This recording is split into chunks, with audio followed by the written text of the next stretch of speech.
So right here we have the latest product from Rotkee. It's the Rotkee ExaPen. Now this tool is pretty cool for doing all sorts of electrical diagnostics. We're going to take a look at all of the features now. Go and find it on their website or at the link below. So let's check it out. Okay, so here it is. It comes with a power supply cable and a little probe to put in the end there. It does work off your normal kind of banana connectors, which is, maybe what I would use quite a bit. However, it does come with that, and you can just probe that wherever you need to. On the end of the probe, it has the designations for positive and negative, so you don't get them the wrong way round. It does have the detection to make sure that you can't get them the wrong way round. So if we put them the wrong way, it doesn't power up, it doesn't do anything, okay? So if we put those in, we can see that that has now powered up. And what we're presented with is the main menu. So you can see down here at the bottom, we've got these 5 dots. So this is the multimeter mode. And if we scroll across, it then takes us to the power supply mode, which we can use to power up components. This is the positive power supply. And then we've also got the negative power supply mode. So in both of those modes there's some more things that we can check out. And then it's got a little oscilloscope mode as well. At the end here, we've got the settings where you can see the temperature and the software. And I think if you press and hold it, it changes it to be orientated the other way around, depending on which hand you hold it with. So that's pretty cool. So first of all, we're going to take a look at this multimeter mode. So what you'll notice here is we've got this little basic circuit being shown, and it's showing this 1 kilo-ohm resistor. So what we can actually do is measure the voltage as it is, or apply a 1 kilo-ohm resistor to measure the voltage drop on the circuit. So that's pretty cool. Let's demonstrate that for you. So if we put that onto that 12 volts there, you can see that it reads 12 volts. Of course, there's no resistance in line here, so if we apply that, it doesn't make a difference, okay? What it also has on here is like a graphing mode, so you can almost identify like intermittent problems or like varying voltages as well. So if you go across, you can change some settings for that. We can change the way it plots, so as a graph rather than a block mode. We can also change if it buzzes when we hit the voltage, and we can also change the scale, okay? So we can get a longer time scale on that graph there. So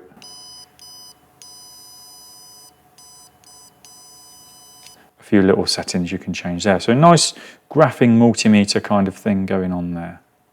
So back to this kind of voltage load tester here.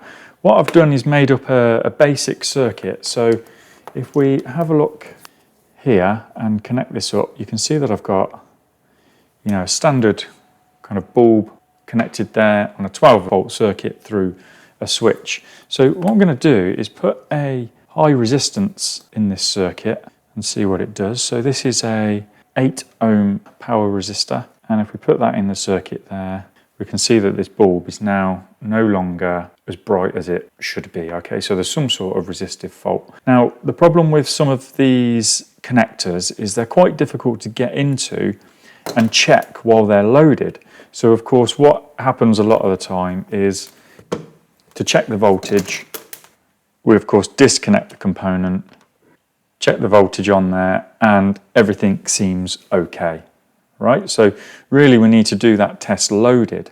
So what we can do with this ExaPen is we can go on that voltage. We can see there that we've got a good voltage, and then if we press the switch to activate that load, you can see it dropped a bit. Can you see that it went from 12.1 and it dropped 0.1 of a volt, okay?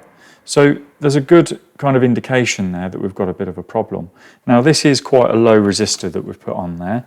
If we put something else on there a little bit higher, like a 25 ohm resistor, we can see here that actually it doesn't light up at all, okay? So that's quite a high resistance for this circuit. If we go in there again and check the power supply, We can see it's coming up at 12.1. Activate the switch and it drops down to 11.8. So a real difference there between the two. Of course, the higher the resistance it is, the more drop that's going to be. So to put it into perspective, if you had a 1 kilo-ohm resistor here, of course, when you activate that, it's going to be around 6 volts or half the voltage. And important to note that this is also useful for 24 volt systems. So not only cars, it can also do trucks. So if you've got questions about the electrical diagnostic testing that we're doing here, then I really encourage you to go and check out the Mechanic Mindset Diagnostic Coach program.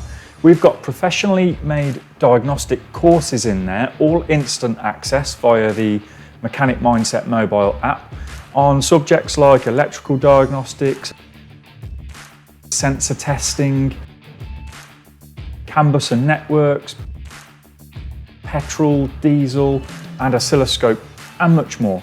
We have a live session once a month that is recorded if you can't make it. Plus you can share your technical problems with our private community. Go and check it out. You get your first month free with code YouTube. So if we now double click, it takes us back to the menu. And then we've got the arrow buttons here. If I just tilt the light there, you can see this is like a circle. These are 2 arrow buttons. If we go across now to this one here, I'm going to show you the positive voltage tester. So if we go into there, we can now see that we've got this fuse display and it's being put onto the positive voltage there. So what we can actually do with this is power up different circuits. So I'm just going to put this bulb back in here and make it so you can see it in the background there. Nice little kind of torch on the front of it as well. Okay, so if I put that onto that circuit now, okay, so that's on the, basically I've disconnected the power from that bulb and this is now, you know, potentially going to be the power supply. What we can see there is that it's found a load and we can press and hold that button there to power up the circuit. So we can see that the bulb's lit up in the background there, okay? So that is like a on-demand power supply probe. What we've also got then is if we scroll to the right, we've got another mode here where the switch is closed. So this is now constantly outputting, okay? You can see that we've got here as well a maximum of 10 amps. We can set that in a minute. We've got the battery voltage here, and we can also see the current that's been drawn by this bulb here. So if we take it off, we can see it goes to 0. If we put that back in there, you can see that it gives us the value of how much current is being drawn there, okay? So that's like your constant on mode. It's also protected, so if you go over 10 amps, it'll show the blown fuse symbol, which I'm going to show you now. What you'll also notice is that is a pulsed signal. So can you see the little symbol up in the top there? It's like a PWM square wave signal.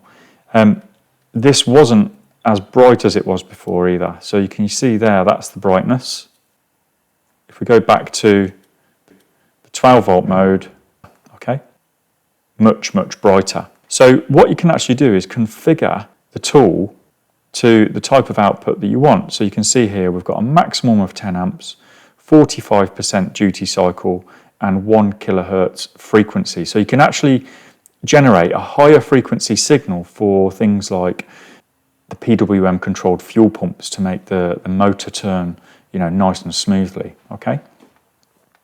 So let's decrease that current just to show you what happens. So it should do a maximum of 20 amps. The version that I've got, this prototype, will only go up to 15, which is kind of plenty anyway for most of the things that we would test. So if we bring that down to like 2 amps, that should be enough to kind of trigger the problem. So if I put this on here now, look, can you see that it just instantly went to a blown fuse? So rather than those kind of thermal fuses that you have to wait to pop out, this will actually detect it immediately and, you know, stop that current flow, okay? So we can also use that on this mode here So if we go on there, we can see that it's detected the load. Press and hold the button. It gives us the blown fuse because the current has been exceeded. Okay, so that's the constant output mode. We can also switch that mode as well. And because we've got it set too low at the minute, it's going to show that that is a blown fuse. So if we go across here, increase that current. What you need to be careful of as well is it's very sensitive actually for like inrush current, so very safe for circuit testing. Let's bring that down to maybe 30% duty cycle, so make it a bit dimmer. And then if we come onto here, it's detected the load. If we press and hold the button, we can see that that bulb has come on in the background there, very dimly lit. If we go back to the settings, we can increase that duty cycle. Oh, that's the wrong way. Let's go up to 85%. Go back across to that output mode. Much brighter. Okay, so really good for testing like solenoids and things like that that require, you know, specific duty controlled output. So they're the main features on that output mode. The ground side is you know, very similar to what we've seen here, so I'm not going to show you that. It's just for, of course, ground controlled circuits. As you know, most things under the engine bay are controlled via ground, and then generally your body control systems and things like that are, you know, controlled by a power supply. So I'd always advise you to check the wiring diagram first. However, if it's powered by a 12 volt fuse power supply, then it's more than likely going to be ground switched. So it's come up with a lock there. It's not going to let you adjust those settings while it's connected to the load. I'd imagine that is for safety reasons. So really cool that is. I love how it will deactivate the system if there's a overload. It gives you that current reading as well. And also we can set a maximum current flow, and we've also got the battery voltage being displayed as well. So really good for detecting things like short circuit problems as well. So the other thing that we've got on here, which is an oscilloscope mode. So I've just got the signal simulator out here. What I've done there is I've just put a connection onto the ground here, just so that the signal simulator is, you know, on the same ground as the tool itself. And what we can then do is test out some of these signals, see what it looks like. So let's go on to a crankshaft sensor. So you can see there it's probably not really quick enough for picking things like that up. We can see there is some sort of signal there, but this is, you know, not really up to the task of picking that up. If we go on a camshaft sensor, we can see that there's kind of a signal there. This is a little bit better look, so we can see that it's doing something. I mean, for a quick check, it's pretty good. Here we've got a wheel speed sensor. I don't know if you can see that. We can see that very small change down the bottom there. So it is picking it up, but you know, it's probably not the main tool for the job if that's what you wanted to test. We've got an injector here. So of course this is only going up to a 12 volt maximum. We're going to lose that spike off the top, but it is picking it up. And you know, of course we haven't got a trigger on here either. It's probably going to work quite nicely for varying voltages. So that's like a throttle pedal signal. And we can see that that's picking up that small change there quite nicely. That's a PWM signal, so that's working quite nicely. However, if we go to the extreme ends of it, it just kind of doesn't quite pick up the square edges, but you know, it's picking it up, okay? It's picking it up there. This is a sine wave signal, and we can see there that it's picking something up, but you know, you might want to use something a bit more suitable if you were going to get this out for oscilloscope testing, but at least you can see if there's a signal there. So all in all, this little tool is really useful for, you know, quick electrical testing and safely powering things up that usually require a PWM signal. So make sure you head over to rotkee.com and check out the new ExaPen. Let me know what you think in the comments below.